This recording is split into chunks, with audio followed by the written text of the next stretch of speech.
This is the Last Minute Blues Podcast with Donny Fandango, Jeff Burton, Alex Ferrario, and former Blues defenseman Jamie Rivers. It is the Last Minute Blues Podcast for Jeff Burton, Jamie Rivers, joined in studio by the one and only Alex Ferrario, and new contributor to the Last Minute Blues Podcast, none other than Mr. Jeremy Rutherford from The Athletic. JR, what's going on, man? What's up, Donny? What's up, Alex? I see Alex all the time. I don't see you. Yeah, man. He's done with me. He sees me at all the Blues games. He's like, yeah, we'll talk later, man. Right. You guys are like the two friendly faces when I go to the press box that I know that I have someone to talk to. that I'm not completely and totally out of place. You are my friendly face. Alex, I think I've told Donny this before, but the best is, so you're in media for 20 years and you're around the Blues and you're talking to Bernie Ferrario and Alexander Steen and Bear Jackman, all these guys, and I'll tell some of my friends, I was at Bernie Ferrario's house the other day, and they're like, oh, really? That's cool. And then I'll say, oh, and I talked to Donny Fandango. You talked to Donny? Oh, my God. That's amazing. What's he like? How's he doing? Tell him he does a great job. I'll never forget it. It was my first year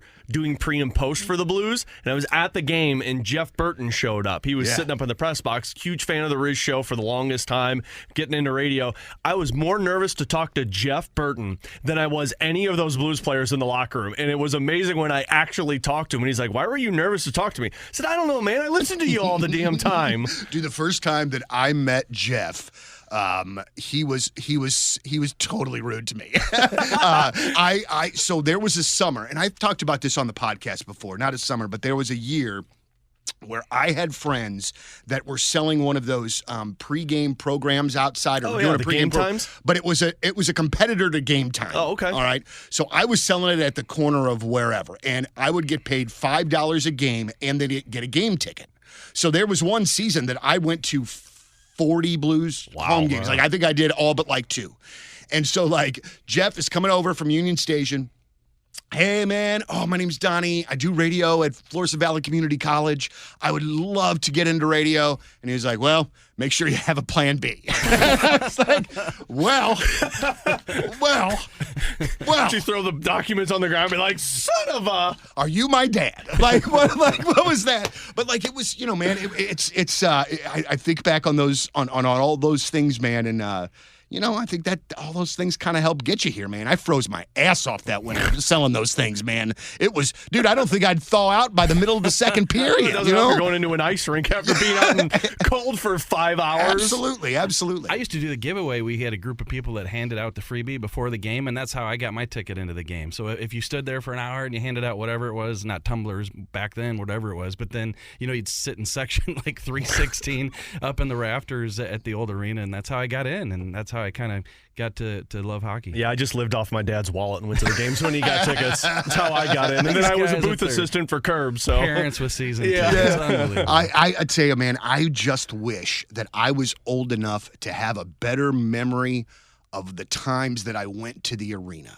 Because I went there a handful of times, but towards the end, I feel like I remember going there for a couple of SLU games. More basketball games, more so than hockey. And the first time that I went there was to see the Steamers, which was a huge thing at the time. But there was just something, I think there's just something about those old arenas, old barns, man, that there was just, something to it that the new buildings will never have. Smoky. Or like all, it was just, I remember walking through the concourse and having something drip on my head. and just going, I think it was cat piss. Yeah, it very much could have been. There is any number of things in which that could have been, as a matter of fact, man. So, gentlemen, I'm kind of glad that I didn't get the arena experience then. Dude, it was crazy. And I remember those, you remember like those stairs walking up to the ends that felt like you were moving as you're walking on the stairs. Yeah. Dude, and then I remember a SLU game, and it was the spoon hour days. All right, so way back. Old school. And they were fantastic. And I remember sitting in those ends and the place just rocking and going, these seats could fall. I felt like I felt them moving.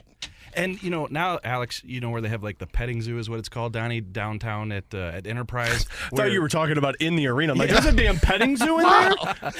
At Enterprise, where the players come out of their locker room, they kind of got that glassed-in bar area where people can wave to the players and maybe bump fists with them. Well, back at the arena, I don't know if you remember, Donnie, but they actually, when they came out of their locker room, there was a pretty long stretch where you were right up on top of the players, and it didn't matter where your seats were in the arena, you flocked to that area and tried to wedge yourself in there to hit the guy on the shoulder as he went out to the ice. That's awesome. The idea of that petting zoo situation to me seems real suspect sometimes because, and I don't remember what NFL game I was watching over the course of the weekend, but somebody gets hurt and they're walking back to the locker room and there is some random fan that is just sitting there as this player is limping to the locker room. Torn ACL. Dude, and like and I'm sure the person is trying to say something nice, but I could just imagine as this player is limping back, wondering about their future, this chucklehead asking for an autograph. Have your gloves. Or like, what's the worst thing you could say? Oh, what happened, man? You good? Right.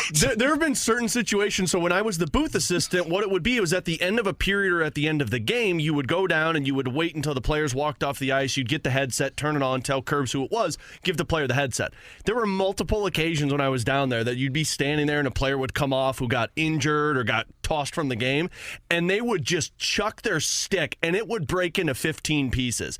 I'll never forget, Roman Polak was one of them, where he came off and he just wailed his stick, and I was standing on the corner, and I'm like, oh, God. Like, thank God there were no cameras there, because I would have been like, ah! Right.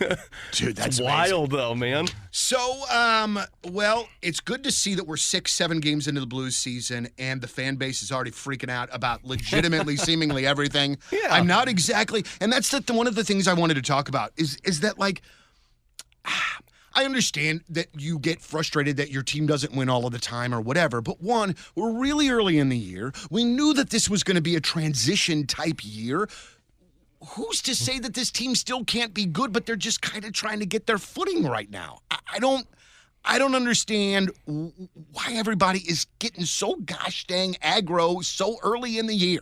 I texted you, Donnie, yesterday, and I said, boy, do we have some stuff to talk about, because I've got a rant to go on. I got a Donnie Fandango rant for you. I am amazed at how many people see the Blues so far through, 6 games this season, and they see the team's struggles in the offensive zone, and it's, this team can't play offense. What the hell's right? The same story, just same as last year. Like, this is the complete opposite of last season. Defensively, they have been as consistent as you can ask for in terms of the scheme that they're playing, keeping things to the outside. The high-danger shots really aren't there. Your goaltending has been outstanding, with the exception of one game against the Arizona Coyotes.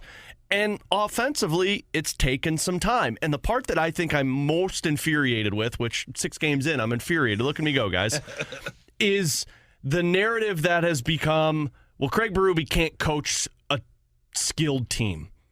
I just don't understand that, because he has coached a skilled team. Now, 2019, he found a way to get the best out of that team, the forecheck, the heavy play, the way they would wear teams down.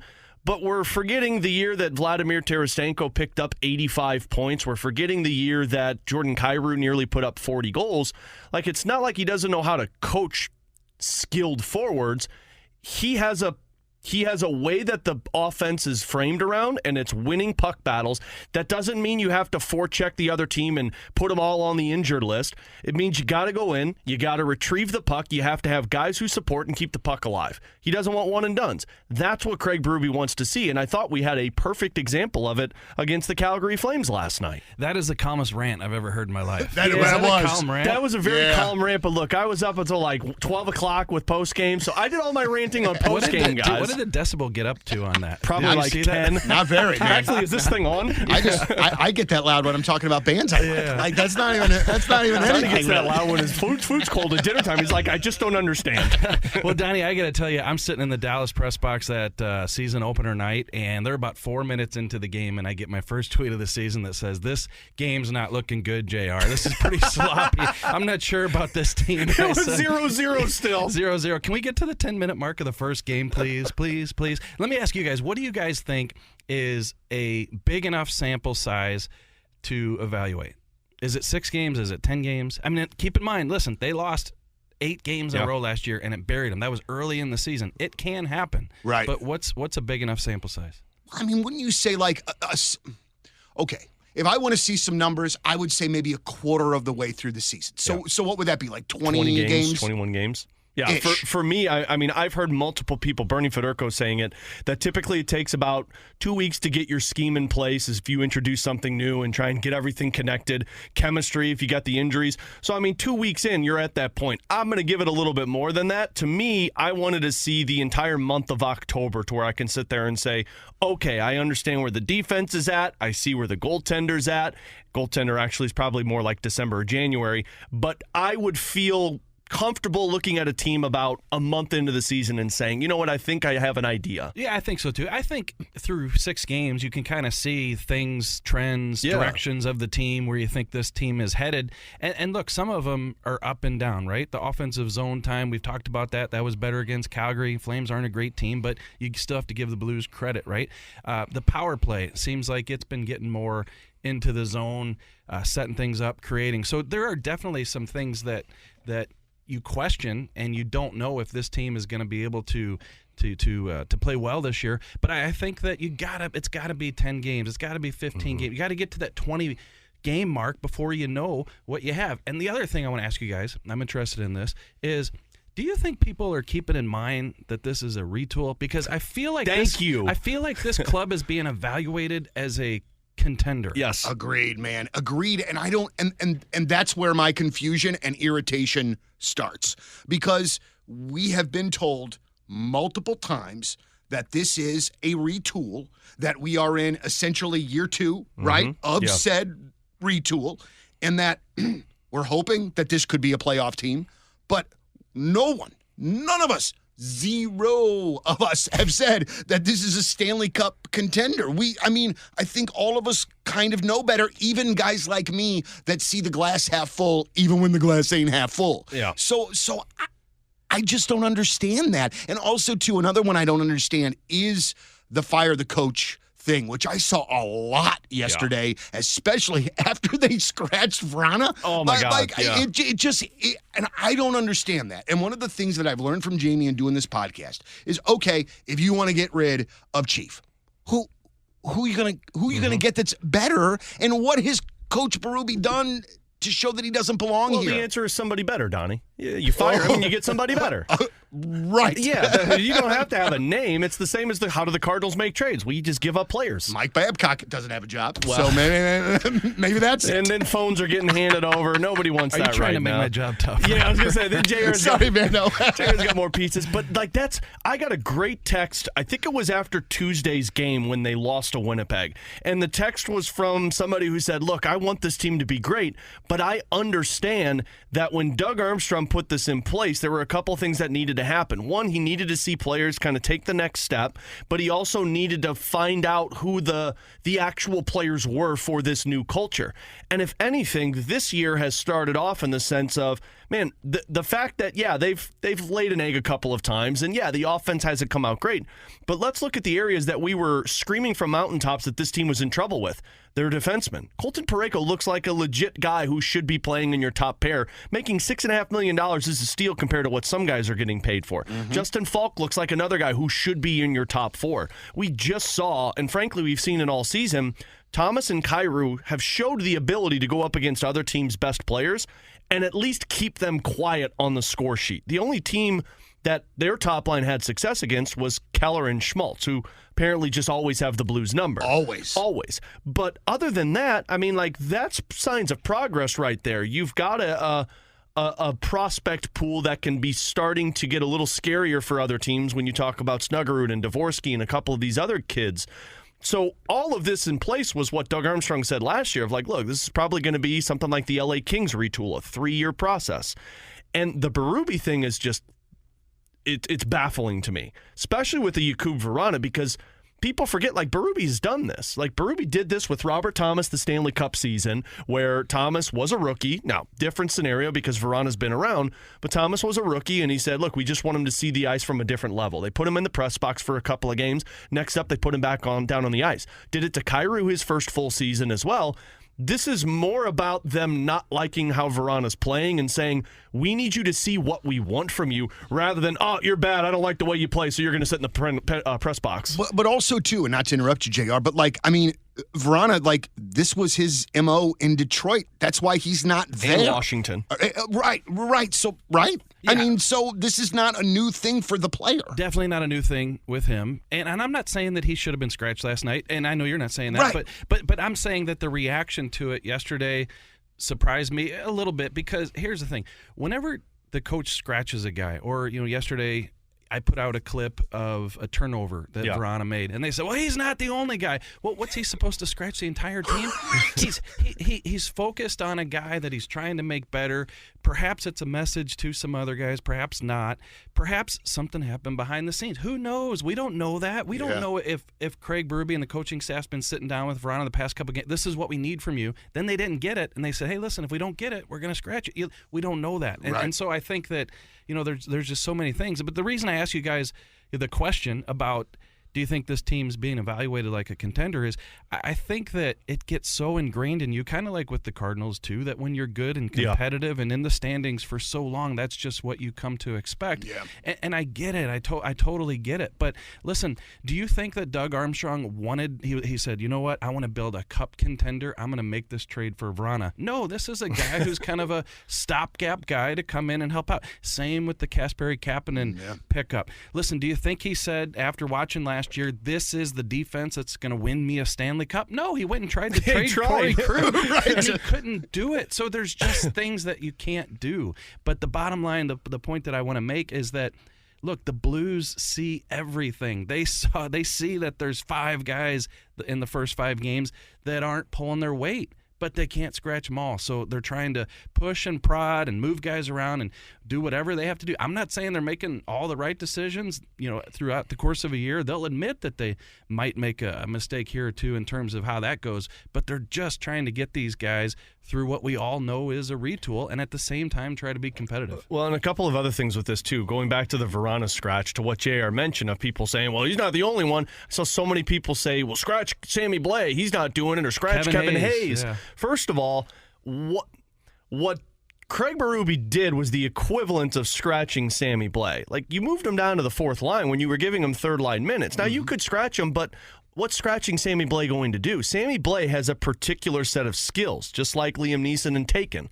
He hits everything. I know, you like that, Donny. He hits everything. So, you sit Sammy Blais in the press box, what are you going to say to him? Sammy, we need you to forecheck more. Sammy's going to do that. Right. Sammy's the guy that creates space. You can sit Kevin Hayes all you want, but guys, Kevin Hayes has been in the league for 11 years. Kevin Hayes has been doing what he did so far this season, what he did in Philly, what he did in New York, what he did in Winnipeg. He possesses the puck. He's a centerman that relies on his wingers to do the hard work. He'll hold on to the puck like we saw last night with the Nick Leddy goal. So Vrana's the one that, he's a one-trick pony where you look at him and you say, this is our goal scorer. But to be the goal scorer, we need you to also forecheck and win puck battles. So scratching him, which, by the way, Vrana is new to this system, you can give him a better picture of what you're looking at rather than putting him on the 4th line or just keeping him out there. Like Jared mentioned, you're doing these coaching one-on-one sessions after every practice, after every game, and they probably said, we need you just to see what we want. And also, Alex, people say, well, scratch Kevin Hayes. Well, do people not know that he plays center and Vrana plays wing? You have guys who play certain positions that you can't just put a Hayes in the press box. And what are you going to do? Put Alexandrov in there, who he's had, a ton of hiccups in the early going. And the other thing is, we have to be honest here, is, there's contract situations. Hayes has 3 years left on the deal. You put him in the box, that thing could go south in a hurry, where Vrana, he's a unrestricted free agent to be, and the future's not as long with him. So you see, and then I don't think it's a coincidence that we saw the team play better last night, especially at Kevin Hayes. Yep. Look, he sees that with Vrana. I don't want to be in the press box, and you have a team playing better. So I think it was a message, and who knows if we'll see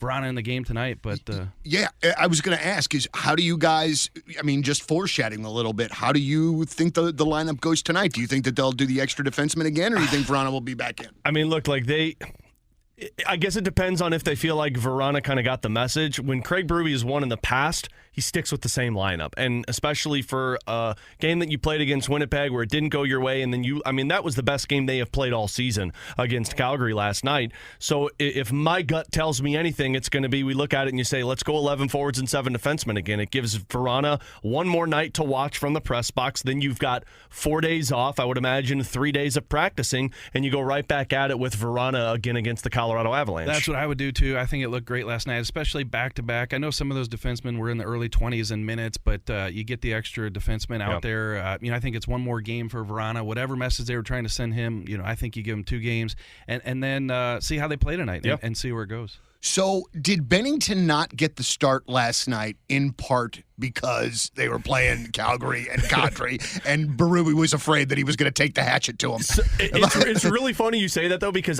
if I'm not mistaken, since Kadri went to Calgary, Bennington hasn't played against the Flames with Kadri in the lineup. I'd have to go back and look at that. I was looking at it last night because the first game that they played against Calgary last year, I remember because I interviewed the pre- and post-game host for the Flames, and he was like, oh, this is going to be a juicy one. Right. And I said, I know. And then we found out that it wasn't Bennington. Grice got the start. Now, maybe Bennington got a couple of others I'm just forgetting, but I think this was more about getting Hofer back in after that dud against Arizona than playing Bennington in this one because of Kadri.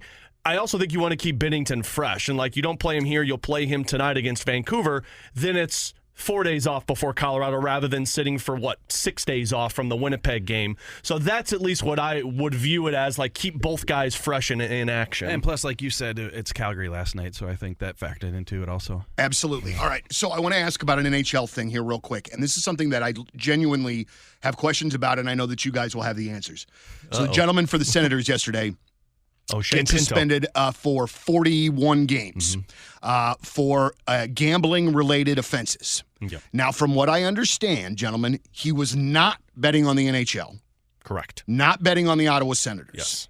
So my genuine question is, why do we care? And why is it a problem? And why is this dude losing a half a season if he's betting on other sports? When, my goodness, guys, the betting advertisements is constant and everywhere when you're watching a sporting event. I don't gamble, but I think Alex does. Well, yeah. I don't know if you do, JR, but obviously on a team of 25 guys, there's going to be some that gamble and some that don't. And I don't. Please help me understand So this. I don't have Alex and Donny money, so I can't gamble. But I don't have Alex and Donny money. Oh, yeah. Stop it. I gamble on a sporting event. Katie's like, what the hell? You had all 3 of our monies up, and we don't have Rivers money. That's what that is. Amen to that. That's true. Donny, here's my read on it, and I'll give a couple facts. I'll give my read on it, but it's not based on any inside information. First of all, the NHL rules, players can bet on other sports. So NHL players can bet on NFL, baseball, so on and so forth. So if this is a suspension because of gambling related, it's tied to the NHL. Now, the other facts that I'll give here is the NHLPA is not appealing this. So evidently they feel that this is warranted. The player came out and apologized to everybody, including the Pope. Yep, I saw that. So he feels that this is warranted. Yeah. So to me, if you say, okay, everybody believes it's warranted, and B, it's related to the NHL, he might not have been betting on NHL games himself. He might not have been betting on Senator games, throwing Senator games. He may not have been doing any of that, but he could be giving inside information to bettors, third-party bettors about this guy's hurt, this guy's banged up, hey, we're playing our backup goalie, whatever. So it could just be something where he's giving information that's tied to it. Yep. Well, and that makes sense too. And I obviously I did not know the NHL aspect because that brings it to another level as well. But it's just, we saw it in the NFL. There was a bunch of suspensions at the beginning of the year. Some of those were changed. And it just, man, I mean, we're hitting people over the head with gambling every 45 seconds. So it was just a shock to me if it wasn't the NHL and he still got that suspension. I guess the best part about it too is there's a betting site that sponsors the Ottawa Senators jerseys and they wear Donny, it on their helmet. They were the first team to put the sticker on their helmet with the betting. The part that I love, and this was just all tinfoil conspiracy theory, but the people were talking about, fans on social media, that this was the GM created a fake account that was Shane Pinto's because of the contract negotiations. Right. But the more you think about it, it's like, well, it does benefit Ottawa because now you either sign the contract for the bare minimum because of this, Or if I'm understanding this correctly, JR, you wait until his suspension is up because it doesn't have to be under contract. He'll serve his 41-game suspension, and you wait until this is done, and then you sign him to a contract, but then you'd be past the time frame of the restricted free agent, so he'd be a Group 2 free agent, which means nobody else can put an offer sheet in for him. So basically, you either sign for the bare minimum or you're going to be Ottawa Senators property, and basically you play to what they're offering you. I bet what's going to happen. No, I'm just speculation, baby. That's well done. Yeah. That's but if you very think well about done. it, though, like what? Jamison Williams with the Detroit Lions, he got 6 games suspension for gambling. Yeah. And 6 out of 18 games in the regular season. I mean, that's what? Right. Almost half or a quarter of the season. Look at me doing quick math. No, a third of the season. Damn, this is bad. So, a third of the season compared to 41 games, I mean, that's 50% of the season right there. So, I mean, yeah, it's intense. But if you're betting on the actual sport, or like JR mentioned, and pure speculation, if you're providing information, that is understandable. We're going to start seeing more of this, though, right?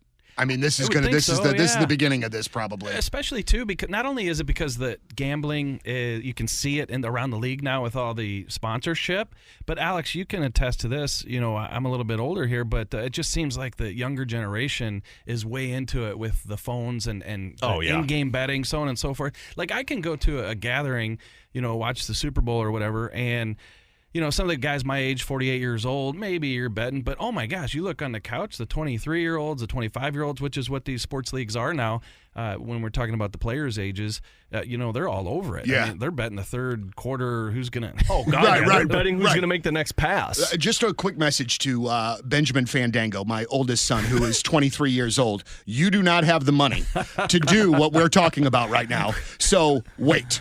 Just wait until you have money, okay? Thank you, son, Benjamin, and I love you very they much. give you $50 up front for that first But bet. Benjamin, if you hit it, look at all the money you get. You can turn it into 100, and then... You guys, man, that's just not This very sounds nice. like me at a blackjack table where I'm like, if I sit down and I put $25 down in 4 bets, I can make that money back. Guys, I am so petrified to gamble. Like, I have got to be a significant amount of drinks in before I am willing to part with my money that way. Because I feel as though, and this is just me in my mind, and I know that there's fun to it and all of those sorts of things, but I feel like I am taking cash out of the ATM, balling it up, and throwing it in the toilet and flushing it down the toilet. And I don't have that kind of money, man. Until you win it for the first time, Donnie. Let me tell you something. You get that $100 come back the other way. Huh. This is fun. But, dude, I'm thinking to myself, $100. Dude, that's like 4 records. That's like 4 records that I could get. That's a whole bunch of baseball or hockey cards See, I I'm could looking get. at that as that's 2 boxes of formula that I can get for a baby. And Yeah. man, that covers me for 2 months. Dude, we were talking about this on the last podcast, which is just such a great turn from hockey. But those days of, and your kids are older too, just like mine, where you got 2 in diapers or 2 in formula, and just the money that is Unbelievable. flying out the door. Yeah. I want to do that. Dude, I want to own a diaper company. I'll be a millionaire in 2 friggin' weeks, man. But, hey, it goes what from, a racket. But then it goes from diapers and formula into baseball bats, right? When they get to Little League. Don't tell me that, please. Oh, I dude. thought I got through it with the potty training. Or, dude, with my daughter, it is okay, so she gets great grades. She's involved in 25 different things, so she doesn't have a job because I'm not sure what time of the day in which that she could work to have a job. But that's fine because she's killing it, and it's great. Yeah. But it's $20 here, Yeah. $20 there, $20 here. And then we're going to this field trip, or then we're going to go out of town for this thingamajigger. And I just, I don't make enough money for this. I don't. And then, I think my daughter believes that there is legitimately a money tree and that we just go in the backyard. Beep, beep, beep, beep, beep. All right, here you go, kiddo. Man, if you knew where that money tree was, let me know because I'd like to plant it in my backyard. Well, we'll do some kind of share situation. Yeah. You know what I mean? Or we just get you involved with sports betting, Donnie, and the next thing you know, you're a millionaire. Yeah. Yeah, because that's exactly how it would happen. Is this Vancouver team they're playing tonight good? I honestly don't know. I personally feel like they're a better team than what they were last year, and they're going to be a very similar team to you because Rick Tockett's the head coach. Yep. Well, keep in mind, we got to call him what Randy Kirker calls him, Van Blanking Vancouver, right? Van Blanking Coover. He's got that going. Is that because he had to watch them play in the bubble at 9:30 all the time? Right. Because that was that moment I called them the Van Blanking Coover. Yeah. No, I think Rick Tockett's got them going in the right direction. They've obviously got some great players with Pedersen, Quinn Hughes. I think they're on the upswing. Yeah. Blues should play a competitive game against them.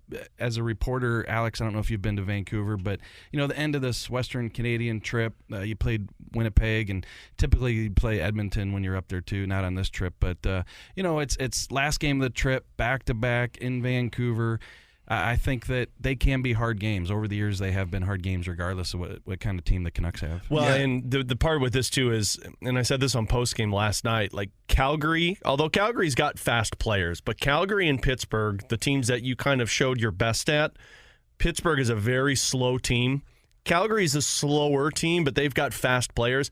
Vancouver's fast. With Pedersen and with Besser, with Quinn Hughes, you've got JT Miller. You've got some guys that can get up the ice. And what have we seen the Blues struggle with so far this season? Teams like Arizona, teams like Seattle, teams like the Winnipeg Jets. Those fast teams can cause some fits for the Blues. So that's why, at least for me, you're going to get a really good idea how your offense looks against a Vancouver Canucks team, because do you have that puck support tonight that you showed against the Calgary Flames? Have you guys ever heard of something called Five Nights at Freddy's?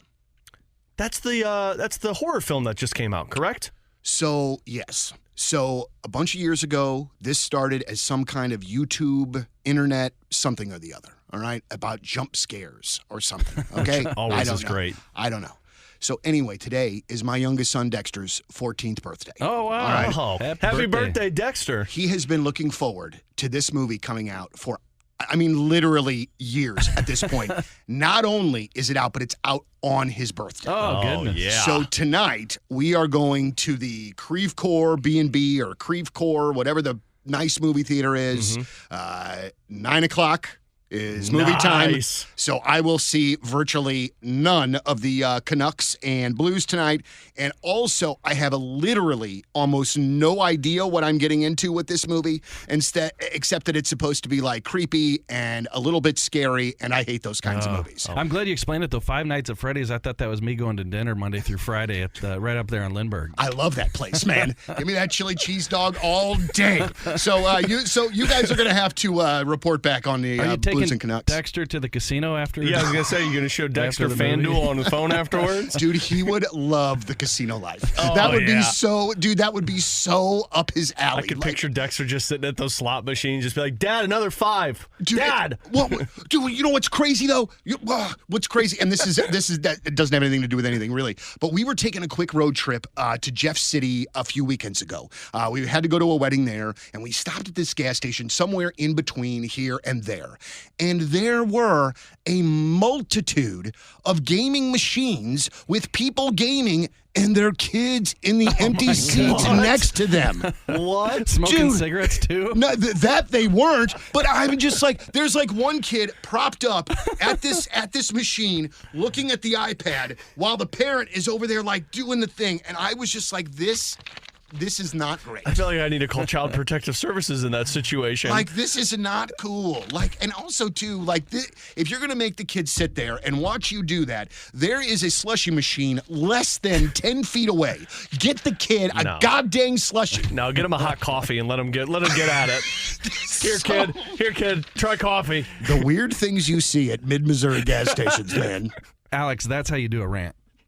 That is true. And the decibel level was high. Yeah. You saw the hands. People can't see it because we're on the radio. But the hands were moving. Yeah, I got to get better at my rants. Well, the thing, too, is that eventually they want us to do this on YouTube. You know what I mean? So they'll be able to see me get incredibly I love that. mad. And you know what we really should have done is that we should have hit record when I started talking about the Bills game last night. Yeah, that was a rant, JR. But then I would have to edit a lot because I said a lot of bad words. How much time before we do the YouTube get that going? Because I got to get in shape here. Yeah, you got a couple months, my man. I don't know. Good news is you'll have to go through the holidays, though. Dude, and let me tell you something. And it's just fine. I want to grow with however we need to grow, period. I just hate, with every fiber of my soul, looking at myself. I hate it. And it's not like I have bad self-esteem or anything like that. I got a hot wife. Everything's great. But I just don't like looking at myself, like at all. You guys, fine. Me, no thanks. Man, I'm the opposite. No, I'm joking. I was gonna say, you guys give me, I got mirrors everywhere in my bedroom. Just be like, look at that right there. All right, so we will reconvene this podcast next week, and we'll knock out a couple of episodes of the Last Minute Blues We're doing podcast. more of these? well, you are not contractually bound to anything, you're coming Mr. back, Rutherford. JR. All right, so for our buddies, Jeff Burton and Jamie Rivers, we've got Jeremy Rutherford from The Athletic, Alex Ferrario from 101 ESPN, Donny Fandango. Thank you very much for listening to the Last Minute Blues podcast. And as always, let's go Blues. The Last Minute Blues Podcast. Hear more at 1057thepoint.com.